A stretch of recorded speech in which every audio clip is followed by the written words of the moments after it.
ની સ્પર્ધામાં ખૂબ જ મહેનત કરીને જિલ્લાનું અને રાજ્યનું અને દેશનું નામ રોશન કર્યું. એટલે અમે બધા બહુ જ ખુશ છીએ. અમે આંતરિક વિસ્તારના છીએ. ડાંગ જિલ્લાના છેવાડે ગામ છે અમારું. અને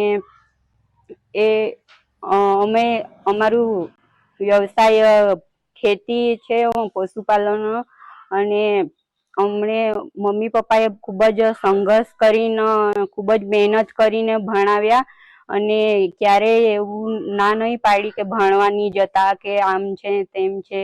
તો અમને ખૂબ જ સપોર્ટ કર્યો મમ્મી પપ્પાએ.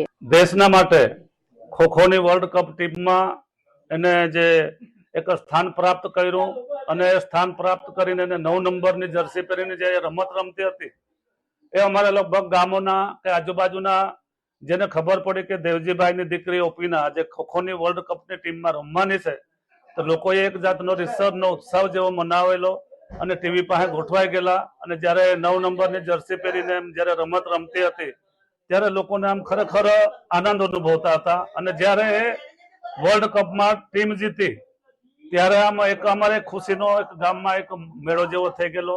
અને દેવજીભાઈ એના પરિવારને બધા શુભેચ્છા પાઠવતા હતા. એ અમારા માટે ધન્યનો દિવસ હતો.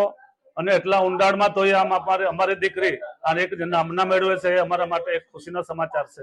ઓપીના ભીલાર બિલિયાંબા ગામની દીકરી આ શાળામાં 1 થી 8 ધોરણ સુધીનો અભ્યાસ એમણે પૂર્ણ કરેલ છે. ત્યારબાદ તાપી જિલ્લા લેવલ સ્પોર્ટ્સ સ્કૂલમાં એમણે આગળનો અભ્યાસ પૂર્ણ કરેલ છે. તેમની પસંદગી ખોખોની ભારતીય મહિલા ટીમમાં થઈ, જે ગામ અને જિલ્લા માટે ખૂબ ગૌરવની વાત છે. આ શાળામાં ભણતી એ દીકરી ત્યારે એમણે રાજ્ય કક્ષાએ 2011-12 અને 2012-13માં ખેલ મહાકુંભ સ્પર્ધામાં આ શાળાને બ્રોન્ઝ મેડલ અપાવી આ શાળા અને જિલ્લાનું નામ રોશન કર્યું હતું. અને આ દીકરી ખૂબ આગળ વધે એવી શાળા પરિવાર અને ગામ લોકો વતી શુભેચ્છા.